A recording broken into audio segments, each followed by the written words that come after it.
താഴെ ഇരിക്കാൻ പാടില്ല എന്ന് പറയും.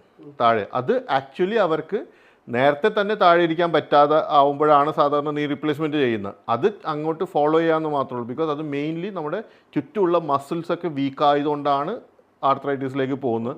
ആ മസിൽ വീക്ക്നെസ് കാരണം തന്നെയാണ് അവർക്ക് താഴെ ഇരിക്കാൻ പറ്റുക. വേറെ സ്റ്റെപ്പ് കയറുന്നതോ അവർക്ക് എല്ലാ കാര്യങ്ങളും ചെയ്യാം, എക്സെപ്റ്റ് അവർ നേരത്തെ ചെയ്യാൻ പറ്റാത്ത കാര്യങ്ങൾ മാത്രം ഇപ്പോഴും ചെയ്യാൻ പാടില്ലാത്തുള്ളൂ. ഭയങ്കര ഹെവി സ്പോർട്സോ താഴെ കുത്തിയിരിക്കുന്നതോ ഭയങ്കര എക്സ്ട്രീം ഫ്ലെക്ഷൻ കാര്യങ്ങൾ ചെയ്യാൻ പാടില്ല എന്ന് പറയും. അതിന് കാരണങ്ങൾ ഈ ഇട്ട പ്ലാസ്റ്റിക്കും ചിലപ്പോൾ തേഞ്ഞു പോവും, കുറച്ച് നാൾ കഴിയുമ്പോൾ തേഞ്ഞു പോകാറുണ്ട്. അതിനും ഒരു ലൈഫ് സ്പാൻ ഉണ്ട്. അതുകൂടാതെ നീ ഈ ഡിസ്ലൊക്കേറ്റ് ആവാനുള്ള ചാൻസസ് കൂടുതലാണ്, ബിക്കോസ് ഇത് എക്സ്ട്രീം മോഷൻ വന്നാൽ. അതുകൊണ്ട് അതൊക്കെ അവോയ്ഡ്. വേറെ നോർമൽ ചെയ്യുന്ന ഒരാൾക്ക് ഒരു കുഴപ്പമില്ലാതെ അവർ ലൈഫ് സുഖമായിട്ട് ലീഡ് ചെയ്യാം, പെയിൻ ഒന്നും ഒട്ടുമില്ലാതെ സുഖമായിട്ട്